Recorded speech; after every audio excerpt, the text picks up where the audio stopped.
All right, welcome to episode number 7 of On the King's Dime. It is Monday, the 29th of October, and it is the day after we just played the Taipans, and we beat the Taipans 98-90 in an overtime thriller, you might want to say. Thriller's a bit of an overstatement, I think, for the game, but we got the win, which is the main part of things. It was tough to watch at times, but happy we got there in the end. Lish catching fire in the overtime helped us seal the win, but we can take you back through the game and thoughts, and I suppose look towards next week and who we'll be playing and how the matchups will be handled. But I think we had a solid game. I just think that we shot pretty poorly overall, and it was a very, very slow game. Yeah, it was slow. There was a lot of possessions. The Taipans had a lot of offensive rebounds, and that was killing us. They put up a lot of shots. I remember texting you about 3/4 of the way through it and just going, they've put up 56 field goals. This is insane. Watching the game down the stretch. Some of our options, like our execution, was pretty poor as well. I think we were up by about 8 with not that long to go. I think there was about 4 or 5 minutes to go in the fourth, and we were up by 8. Yeah, they wanted to run. Yeah, we ended up throwing that away, and then we had the final shot to win the game, before going to overtime, which we eventually made the play. Kevin Lish caught fire, like you said. But before we start, I guess we should advertise on the King's Dime podcast. You can find us on YouTube. Hit like, share, and subscribe. Right now, if you're listening to us on YouTube, we've had a few guys listening. We shared it in the Facebook group on the Sydney Kings Facebook. So thanks to everyone for listening. Shout out to everyone there. You can also find on Aussies Taking over the NBA on the hashtag the Collectives Podcast Network, and on YouTube, SoundCloud, iTunes. You can also find this podcast on iTunes if that's what you need to do to listen. I find on YouTube it's a bit bandwidth heavy, but I guess that's all we can sort of bring you at the moment while we're sorting out free options on how to keep this uploaded. But if you're using like iTunes and Podcast Addict, you can save the podcasts. Yeah, exactly. And listen to them a little bit later after you've downloaded them. That might be an easy way to listen to it. But getting into the game, it was on Sunday. It was at home. It was the 30th anniversary of the Sydney Kings. I think the whole franchise, the 30th anniversary. Season. They had all, in the halftime, they had all the guys come out. Carfino and pretty much everyone coming out to get a bit of kudos and respect in the arena. That was pretty cool. But the start, it was Bogut versus Jawai. This is a good matchup, actually. Yeah. Jawai is a fucking behemoth. Yeah, he's a beast. He's so big. He's just a man mountain. Is it Jawai or Jawai? Jawai, I think. Jawi? Yeah, I was listening to the commentators and they were I don't know. I'm just like, Jawai. Nathan Jawai. What's wrong with that? But, 140 kilos. He was just back down. I think he could back down Bogut pretty easily. Executions weren't spot on always. Has no range outside of 4 feet. But that's his game. Big target, man. Back down target. Hard to double team. Hard to take it away because you got 3 good shooters: Hall, Trimble, and there was Lowton and Lowe as well. Yeah, Lowton. Newell, Koenig, Drew. Newell. These guys are good outside shooters on their day. So he was Bogut was left to guard him on his own, and Bogut did pretty well. Yeah. 10 rebounds, 6 assists, 3 blocks, and 1 steal. Solid effort. Yeah. He's not going to score you points, like we said, pretty much from the start, but defensively, he's a behemoth. Yeah. But one thing we didn't, because he comes up so high, and directs play, we just got murdered on the offensive reboards. I think he wasn't underneath to take a lot. And we've got guards that just can't rebound. You look at Randall and Leash and even Adnam, they can't rebound. They're small. They're just too undersized. They're not 6'4" and above, or 6'3" even. Bowen came in pretty early. I think he came in about 4 minutes in. and that kind of helped us regain a little bit of composure because I felt like we were playing kind of long shot clock and getting decent-ish looks, looks.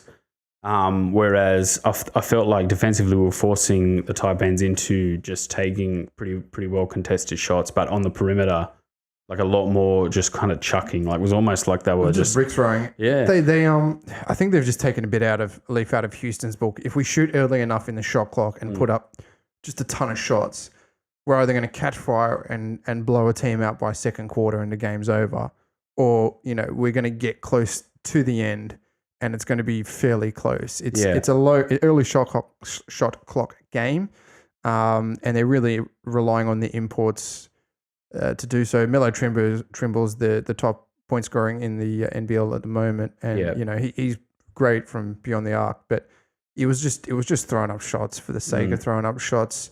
Very little play. It was either getting into Nathan Jawai and for him to back down, or just taking shots, running around screens. I mean, Randall couldn't fight through a screen to save his life yesterday. He was struggling a little bit. A couple of times, like in the first quarter, a couple of times he broke through. But I don't even think it's breakthrough. I think it's sitting off. I think he needs to sit off the screen. You're not going to be able to run through Nathan Jawai. He needs to sit off the screen and see where he's going and then contest the shot. Yeah. And I think Bogut was getting a little bit frustrated with him about that. But again, we got the win, so that's great. Randall top scored for us with 24 points, 50% from the field, didn't shoot a three. One thing I noticed about the NBL, though, is they're so accurate in free throws. It's crazy. Like, it's just guaranteed points pretty much. And they were fouling a lot. Like, we weren't fouling at all, which I felt, and we weren't really playing physical. Like, when you're at the game, like, you watch on TV and it looks quick, it looks physical, it looks scrappy sometimes, especially when you watch the NBA. But when you watch it live, man, it feels just smooth and slow. And even the intensity of this NBL, I'm surprised that they even get tired. Like, they can't just play 48 minutes or they even get tired, because it doesn't feel like they're super intense and super athletic. That's really, sapping these guys. Yeah, it's not end to end. You see a couple of fast breaks scoring, but I think it's not end to end buckets. No. And I think that probably this game they're probably a little bit more tired because they're shooting so much early in the shot clock, getting up a lot of shots. But yeah, mostly it's setting your plays. I think that the Kings play a very high guard style where they weave across. That doesn't, from my mind, really support Kickett or Bowen, who are knockdown shooters. They're catch and shoot guys. Yeah. They're not going to shoot off the curl. We don't have any players that can really shoot off the curl but Wilson, and Wilson's injured. Yeah. And so it doesn't really suit our style. And I think that we really lacked getting Bowen into areas where potentially he could knock down the shot or even kick it. I mean, Kickett still scored well, but I think a lot of it was from inside back downs. And he was 1 from 4 from outside, which is very low for what his standards. We're just not getting our guys good shots. Kevin Lish was good, but I think he was a lot of time shooting over shooting over screens or shooting in contested, and he was hot on the day. Yeah, he kind of used Bogut a few times, and even like pretty ugly screens, like not even getting separation from his guy from the screen. But I felt like the Taipans kept going under screens pretty effectively, and Bogut's quite slow. We've said that a few times before, that he's not a quick big.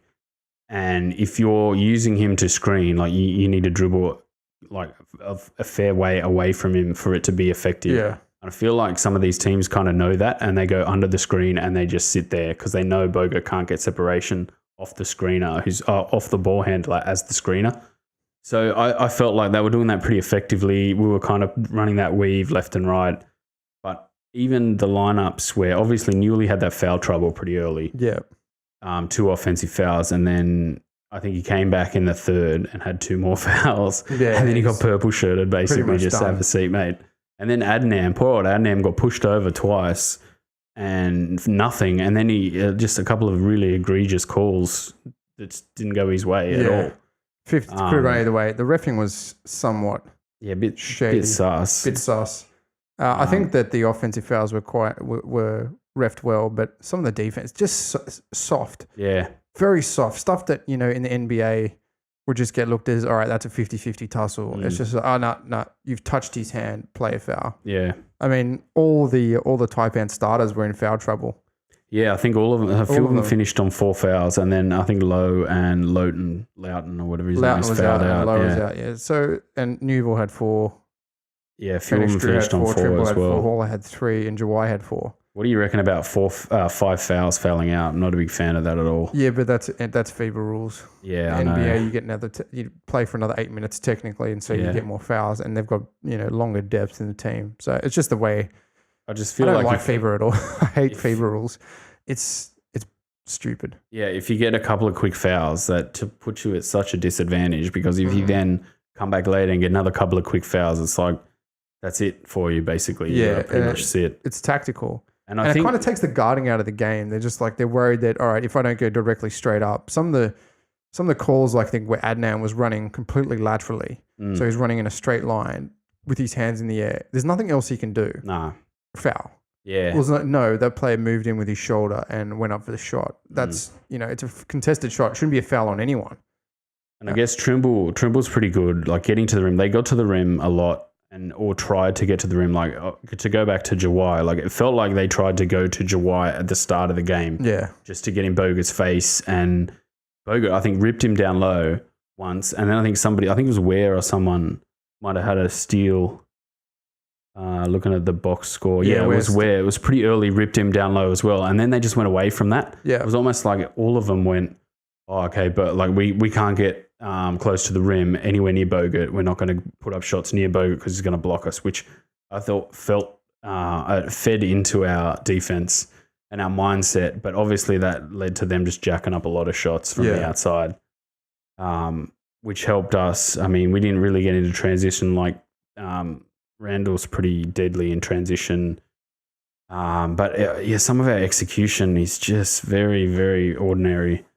I think I'd like to see Deng Akuth come into the mix. Yeah, even Deng Deng as well. And Deng, get some longer dudes in there. Pinot is not bad on the rebounds. Yeah. And, he hustles well, but there's just no scoring option there. He can't shoot the ball. He's not going to give you scoring options within 3 feet. There's no offense. Yeah. And so potentially Deng Akuth, younger guy, longer guy, gives you that shot blocking, and you can get some 1-2s going. I mean, Deng looked good in the preseason. I think that he needs to get a go. Ware hit some shots early on, but didn't get a lot of minutes. I think Bowen will take his minutes away from him, to be honest with you. He's just, some of those pull-up J's were just smooth. They're beautiful. And I feel like he waits for the whole shot clock to sort of start winding down before he goes, just give me the ball. Yeah. Which I want to see them run sets for him. Like they don't seem to run sets for anybody. That's a Gaze thing, I think. I think weird, man. It's a bit of pick and roll with Lish and Randall with Bogut, but there's nothing like David Ware doesn't get any sets either. Just like, all right, we're going to go to him. We're going to try and drive and kick out because that's to stretch the floor. There's none of that. There's no driving and kicking out to the corner. And I think obviously that's one because these guards are 6 foot and it's kind of hard to get the ball over anyone. Yeah. But, these guys should be really kind of falling back to the wings, and you should have 2 options open if the basket's not there. Unfortunately, Randall's so good at just getting to the rim at will that you don't really get that. And, more often than not, he's going to score a 2, but there's no plays run. And if he goes cold for whatever reason, it's brick city. Well, sometimes he just takes like crazy jump shots where comes off a screen and instead of running the whole, like using the screen and running the big, he'll just take a jump shot out of nowhere and you just think, no, yes, but he knocks it down, no worries. Yeah, cool, nice shot, Randall, nice work. Yeah. And even when Kickett's on the floor, you should basically just run that 2-man screen and just find him on the 3. Like basically every time, just run it 2 or 3 times.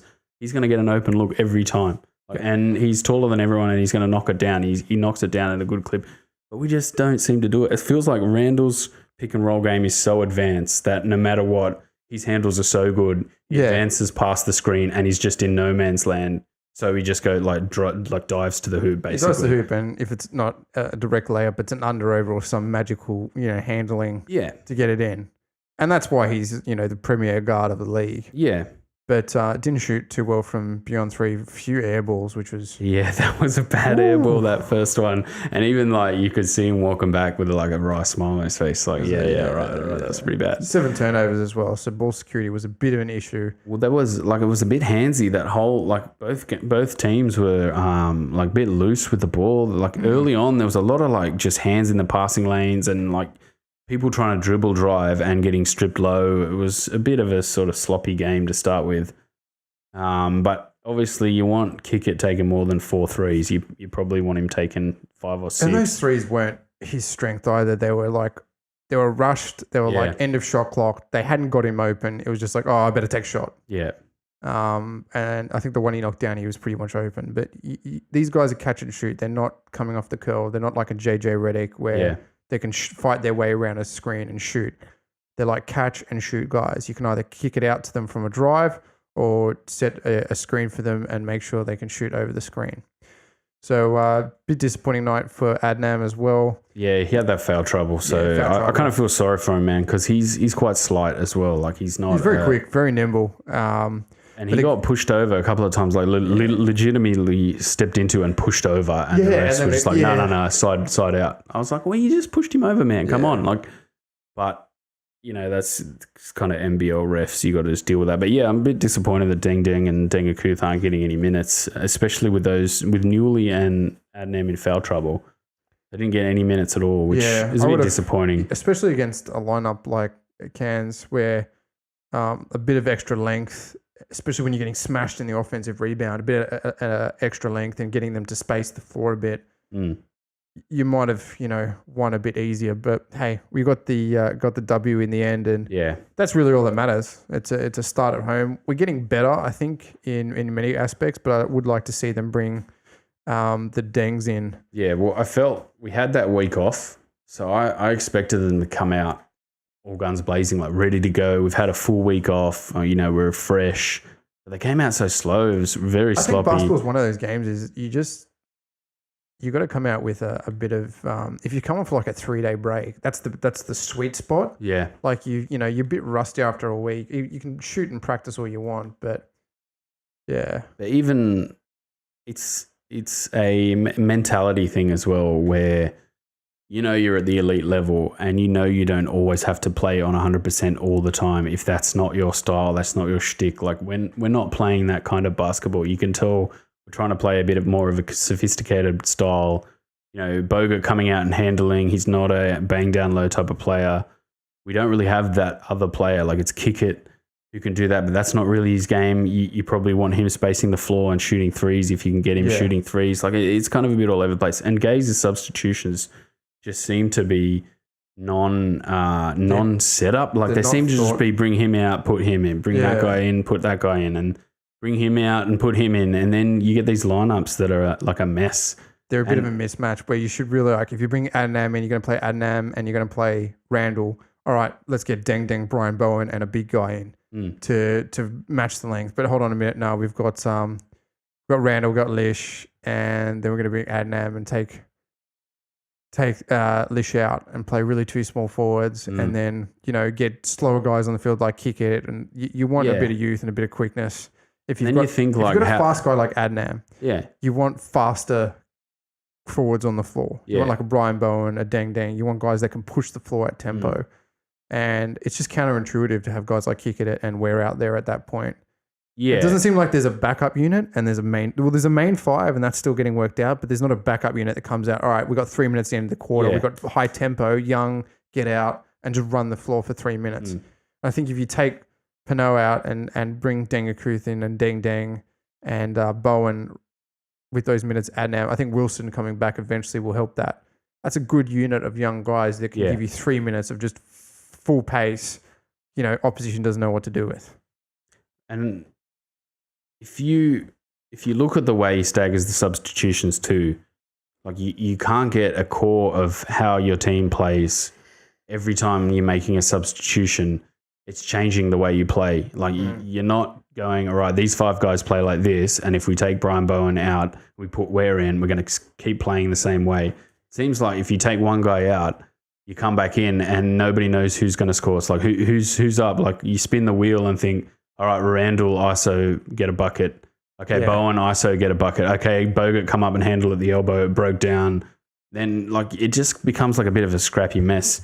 And I'm a bit worried after 4 games in, we just don't seem to screen properly. And we've got obvious limitations in those small guards. Like, it's obvious that we have to go, right, let's play like we got 3 small guards and we're playing combinations of two of them at a time. Yeah. Let's actually work on our spacing and work on our sets and run some proper sets for these guys, because it'll clean up the way, on the defensive end where we have these small guys on the floor and they can get exploited. So, man, I'm a bit worried, but, that was a grind of a game. Bogut came through late. Lish came through late. It was good to see Bogut, a bit of emotion as well. Yeah, a bit of muscle. He really put his body on the line for that, especially against Jawai. Because, man, Jawai, when they were side by side, I was probably only about 25 meters away, and just them standing side by side, they were the same height, but Jawai was like twice as wide as him. Man. That guy's like a barrel. He's an absolute you beast. can understand why he was drafted in the NBA, but you can then understand why he's back in the NBL and spent most of his career in Europe. So we'll go on to preview the next couple of games. We've got 2 games in the next round. We're looking at first game up against the Hawks. Hawks coming off a good win, and they're playing Melbourne tonight as well. Yeah, no Goulding. I think he's out. I think he's got that knee injury. So that's a big blow for Melbourne, but they've obviously got Mitch McCarron and a few other players that can give you depth as well. I think Sydney have got this. Just looking at the matchups, I think Bogut brings something that Illawarra doesn't have, and that's size and ball handling ability at the elbow for a big guy. Not playing a traditional center to start off with. They're playing more of a small ball. David Anderson's always a good vet as well, who will knock down threes for them.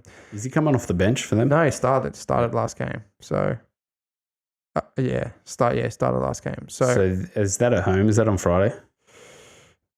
Hold on one I think it is. I think it might be at home. Second Friday, 7:50. So, yeah, we'll watch that.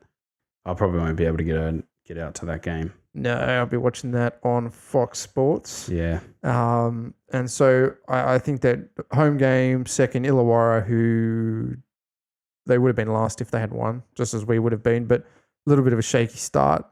I think that, we need to get some length on these guys, play a faster game when we can, and play big when we can, and really understand how the NBA teams put it together is they put a backup unit together for a reason. Yeah. It's to give them solid minutes towards the end of a quarter where they're going to have something to play for and to get them to the next quarter with a bit of speed, and keep maybe one experienced guy like a Randall out in the court. Yeah. Or a Lish. He's playing a lot of minutes though, Randall. He seems to be the one guy that kind of gets left out there the entire time. Yeah. I feel like it's that scoring option. I think Gaze has a lot of confidence in some of the younger guys in terms of scoring. It's just like, all right, well, if we've got nothing, if there's weaving, if we haven't found any kind of penetration by weaving side to side, just give it to Randall. Randall will come up with something. But I mean, you don't do that without a purpose. Like, you don't play that weave style without some sort of purpose. But I've yet to see the purpose is yet to reveal itself. For me, it just kind of seems like that's the way we move a team from side to side, and then somebody takes the ball and tries to score with it, or they try and drive and kick to someone and hope they're open, or survey the floor. It doesn't seem like they could easily run, that 2-man screen for the Bogut lob. I didn't see that the other night. There was one time where they kind of tried it near the end, and it was terrible. It was the spacing too. It's like sometimes they'll cross over straight back into their own guy who's screening, and that makes it hard. It's a bit loose. But Kickett's option is you run that double screen and he splits it and he runs out to the 3-point line, and he's open every time, time. But we don't just seem to run that. Kickett's on the floor, let's run that for him. He's up for the next shot. Run that, he's up. And then, if Ware's on the floor, Ware just seems to kind of run around like a headless chicken a bit. He hit a couple of good threes. Yeah, but he got to his spot early. That was the thing. Yeah. He got to his spot early and he was open and the ball was kicked to him. Yeah. And that's your job as a stretch four. You get to your spots really early in the play. So we've either got, all right, there's a breakdown on the left-hand side and we're not going to use you. All right, I'm just going to dish to you and you take your shot. Well, it came, I think it was Randall drove and the defense collapsed and that left him out open. And that's kind of, an in the moment play. Like it's not drawn up like that. It's just where he gravitated to his spot. Where he gets to his spot early enough, he hits. That's the option. Instead of sitting back or running side to side like this is, play a 3-man game on one side and have one wing open. You can play a 3-man weave, but it seems they just weave from side to side and no one knows what the fuck they're doing. And it's like, all right, it's 4 seconds, give it to Randall. Yeah, or give it to Newley and Newley drives and tries to score. And he's pretty good at that. Like that's his kind of. They're all pretty good at what they do, but I think they could be a lot better as a team if they ran like some plays, like this is your play, kick it. Like we'll run the 2-man screen and you slip off this screen and then Randall throws it over the top of everyone to you pretty much wide open on the wing every time, basically. If Bogut's out there screening, like he's such a good screener and so he's so experienced at screening people that usually like they stay well screened. And the problem with Randall though is he dribbles so well that suddenly he's 2 or 3 steps away from everything, and then he's got to, cross back over, or he's got to cut back inside, or he's dribbled too far into somebody who's now the space is closed down for him on the wing.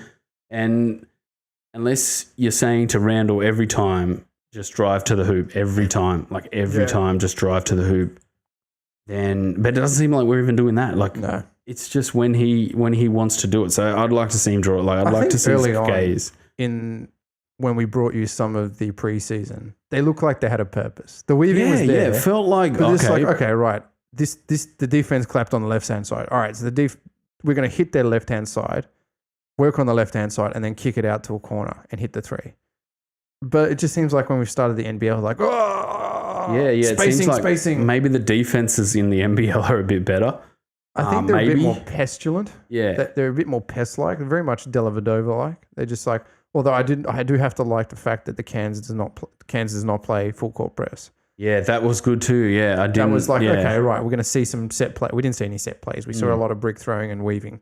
But, I think that's another thing with a lot of the teams. Melbourne plays a very high press style. Adelaide plays a high press style. So it's kind of hard to get into like a kick groove. And that was why Randall, he got a few good buckets early because he was able to get into the half court and knock down, like get to the rim. Yeah. And knock down shots. And Lish was knocking down shots. But yeah, on the perimeter, it seems to just break down really quickly. And when it does, it's a bit of a mess, man. We need one player needs to learn how to shoot off a curl.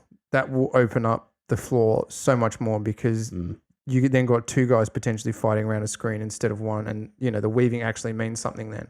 Because if you're weaving, you're kicking to someone who's weaving off a curl and a screen and is going to hit the 3. That doesn't happen. You're weaving. So all these guys are facing the wrong way and no one's facing the right way to the basket. Yeah. Which is why I hate that style. It feels like Lish is probably the one to do that. Like Lish has probably got a bit of a curl shot. Run to the low post, out to the wing, and then back around for a curl. Yeah. And it seems like Bogut always hands off, and that's fine. But he's also trying to throw the ball into the lane in a few low percentage passes as well because he's so good at passing. Yeah. So there's that thrown into the mix too. I think he had a few turnovers as well.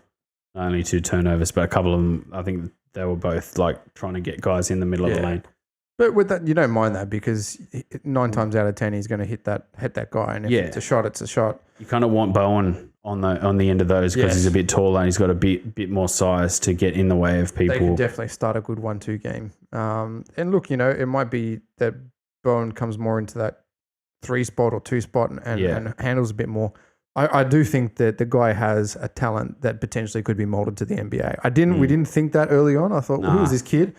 But he's felt like he was a bit tentative. He still feels a little bit tentative. But I think that's where he fits in the team. He doesn't feel like, all right, Lish and potentially Randall, that's their team. Yeah. And so I'm just going to stand there and be the role player in this. But I think, in an NBA team, in a second unit as a young player, taking the 3 spot and potentially being that ball handler, that off-ball handler, might be nice. Yeah, maybe moving Newley to shooting guard and then playing just Randall, Newley, Bowen, like a kick it and Bogut. Yeah, it's a big. The only problem is kick it is pretty slow. Yeah, that's You yeah, can't have and Kick- that's you where really can't have Kickett and Bogut on the floor at the same time because you essentially got three guards in transition and no one's going to get back, so they can just play the fast ball. yeah. You really have to have one or the other on at the same time. It's against a fast team. And it's annoying because Kickett is such a good shooter and such a good knockdown shooter from the outside that you kind of need him out there to start spacing the floor because Bogut obviously isn't a post scorer. He doesn't mind putting the ball on the floor or trying to, hit that little hook. Yeah, you can probably have them on for a couple of minutes, problems. but you can't have them on for 7 minutes at a time. They just get exploited in transition. And then obviously I think Bowen and Ware kind of need to handle the ball a little bit more. And I feel like Bowen, you'd go, okay, yeah, I want him to handle the ball more. But Ware, it's like, do we really want him handling the ball? Like we don't. Like he doesn't. It's not his game. It's not his game. But I feel like that forward spot is where somebody needs to be able to handle the ball and dribble drive and penetrate and handle the ball behind, like inside the 3-point line to allow our guards to move effectively because they just seem to kind of just run into each other a lot and too much crossing and not enough spacing. Yeah, but. Hopefully, man, it's been, 4 games? Yeah, it's early, but, we've only got 24 to go. So yeah, so hopefully Gazy can sort that out. But, man, for some of the stuff that I've been reading, a lot of people don't rate Gaze as a coach at all. I just think that I just feel like he's more... He draws up some good plays in the timeout situations where he gets the guy open. But I think that's what you do as a coach and that's what you coach for on the night. But what you do as a team is you set plays for specific players to target their strengths, and that's not what's happening. No, I don't see that at all. It's like, all right, 3 times a night, we're going to come out first play of the quarter, we're going to get Kickett in the corner to shoot down the 3. All right, second play, Lish kicks out to Bowen.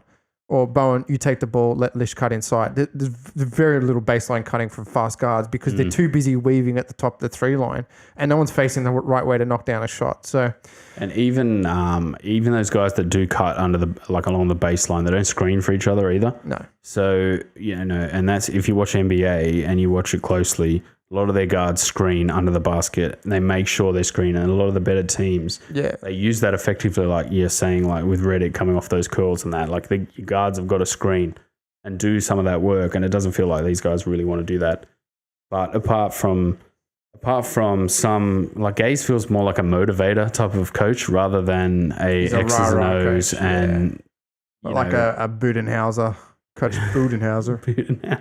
But yeah, man, if we had a Giannis, that'd be pretty good. Yeah. We've got almost a Thonmaker light in Deng Deng and Deng Akuth, but got some Deng.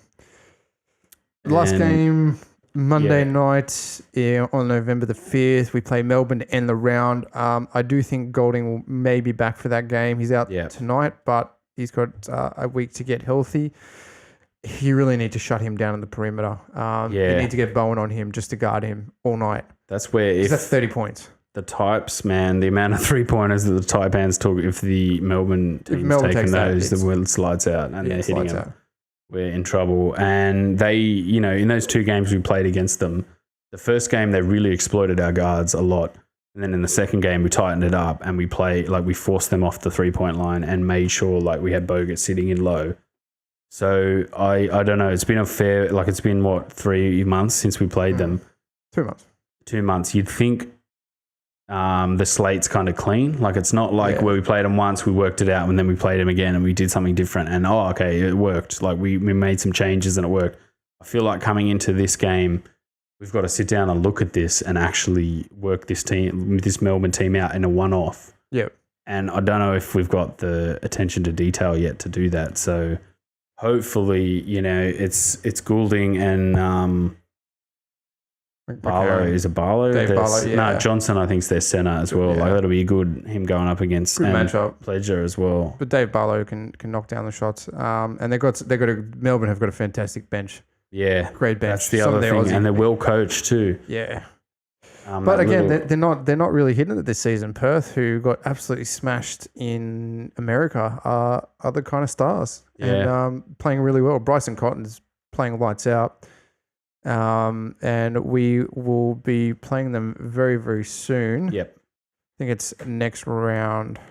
That's the round after, actually. Yeah, round 6. Yeah, round 6. We hit them up.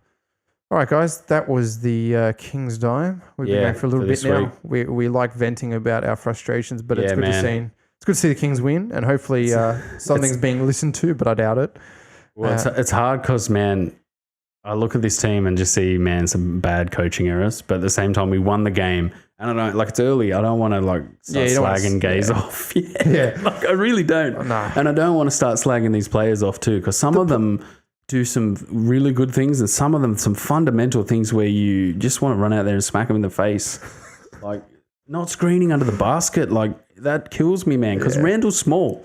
And Leash is small as well. And you've got to screen for each other. Like, you guys are already at a disadvantage being small guards. Like, you've got to screen for each other to give yourself some space. Like, you've got to help each other. And, they just don't do it. And anyway, they'll be looking over the tapes and seeing how they can. I hope so. Hopefully. All right, guys, remember to like, share, and subscribe. You can find us on YouTube, on the King's Dime, and also Podcast Addict and iTunes. Yep. We'll be back after the Melbourne game, probably on the Tuesday, to wrap up that round. Yep. And we look forward to seeing you guys then. No worries. Take it easy, peeps. Bye.